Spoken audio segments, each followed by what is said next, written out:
L'école française est-elle au bord de l'effondrement? C'est la question, un peu choc, que pose un rapport récent de l'Observatoire de l'immigration et de la démographie. L'étude suggère un lien direct entre la crise que traverse l'école et les grands changements démographiques du pays. Alors aujourd'hui, on va décortiquer ensemble cette analyse pour voir ce qu'elle dit exactement. Le rapport, il commence par un constat. Et le mot est fort, effondrement.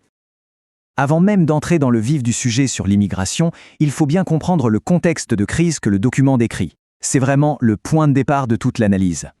Et pour mettre des chiffres sur ce déclin, le rapport s'appuie sur des indicateurs que tout le monde connaît, comme le fameux classement PISA. Et les résultats sont assez parlants. En 2022, la France se retrouve 26e en mathématiques. Un score qui, d'après l'étude, pose de vraies questions sur la performance de notre système. Mais le problème ne se limite pas aux résultats scolaires, loin de là. Le rapport met aussi en lumière une véritable crise d'autorité.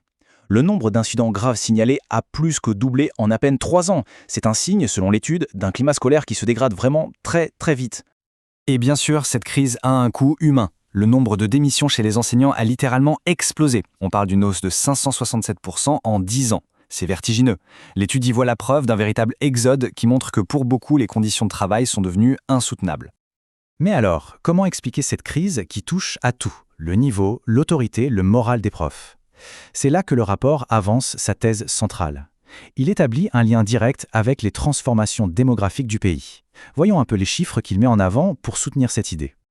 Pour donner une idée de l'ampleur du changement, l'étude sort un chiffre assez marquant. 40% des enfants de moins de 4 ans en France seraient issus de l'immigration si on compte sur 3 générations. C'est une statistique clé dans le rapport, parce qu'elle montre à quel point le visage de l'école a changé, et ce, dès la maternelle. Ce changement, il se traduit par des défis très concrets pour l'éducation nationale. Par exemple, le nombre d'élèves qu'on appelle allophones, c'est-à-dire qui ne parlent pas français quand ils arrivent, a été multiplié par 2,5 en 15 ans. Ça met une pression énorme sur le système qui doit trouver les moyens d'aider près de 89 000 nouveaux élèves chaque année. L'analyse s'intéresse aussi à des situations particulières, comme celle des mineurs non accompagnés. En 2024, ils étaient plus de 13 000 à être pris en charge. Leur intégration à l'école est souvent complexe, et selon le rapport, ça représente un défi de plus pour des établissements qui sont déjà sous tension. Ok, on a posé le contexte démographique. Maintenant, le rapport s'intéresse aux conséquences directes sur les résultats scolaires. Et c'est là que l'analyse tente de mesurer très précisément l'impact de ces changements sur le niveau général des élèves. Et les données PISA montrent un écart de performance en maths assez net. Il y a 60 points d'écart entre les élèves dits autochtones et les immigrés de première génération. Pour qu'on se fasse une idée, le rapport explique que ça équivaut à peu près à 1 an et demi de retard scolaire. C'est donc un écart qui est loin d'être anodin. D'ailleurs, petite précision importante sur les termes. Quand le rapport parle d'élèves autochtones, il reprend simplement la terminologie officielle de l'OCDE. Ça désigne les élèves qui ne sont ni immigrés, ni enfants d'immigrés. C'est une distinction purement statistique pour pouvoir faire des comparaisons. Mais attention, et ça c'est un point vraiment crucial du rapport, il ne faut surtout pas avoir une vision monolithique. L'étude montre au contraire que la réussite scolaire varie énormément en fonction de l'origine géographique des familles, et ce tableau l'illustre très bien. Les chiffres sont assez frappants. On voit une réussite vraiment spectaculaire chez les descendants d'immigrés d'Asie du Sud-Est, leur taux de diplômés est même supérieur à celui des autochtones. A l'inverse, l'étude note que les descendants d'immigrés du Maghreb rencontrent statistiquement plus d'obstacles.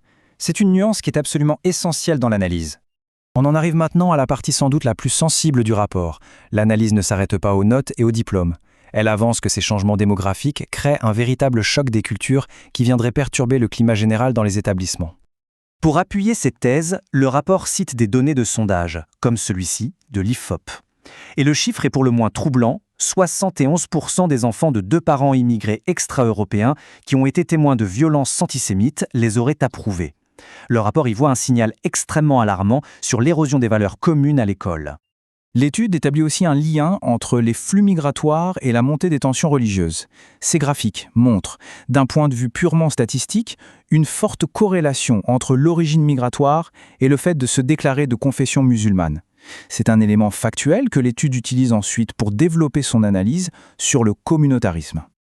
Alors comment est-ce que ça se manifeste concrètement dans une salle de classe? Eh bien, le rapport donne des exemples très précis. Des enseignements fondamentaux qui sont contestés, comme la théorie de l'évolution ou l'histoire, des refus de participer à certains cours, comme l'éducation à la sexualité ou la musique, des situations qui, selon l'étude, sont devenues le quotidien de beaucoup d'enseignants. Bon, après ce diagnostic assez lourd, qu'est-ce qu'on fait? L'étude ne se contente pas de pointer les problèmes, elle se termine avec une série de recommandations politiques très claires. Voyons les 5 grands axes qu'elle met sur la table. Face à ce constat, les solutions proposées sont, on peut le dire, assez radicales. Premièrement, réduire drastiquement les flux migratoires. Deuxièmement, tout revoir dans la politique d'éducation prioritaire. Troisièmement, réaffirmer la mission d'assimilation de l'école. Quatrièmement, un Big Bang de l'autorité. Et enfin, une tolérance zéro face à ce que le rapport appelle le communautarisme islamiste. Des propositions pour le moins directes. Au bout du compte, cette analyse pose une question absolument fondamentale. Comment est-ce qu'on arrive à faire cohabiter l'idéal d'une école républicaine, universaliste, avec la réalité d'une société qui est devenue profondément multiculturelle? Le rapport apporte son diagnostic et ses remèdes. Mais au final, c'est à chacun de se faire sa propre opinion sur ce débat qui est aussi complexe que décisif pour notre avenir.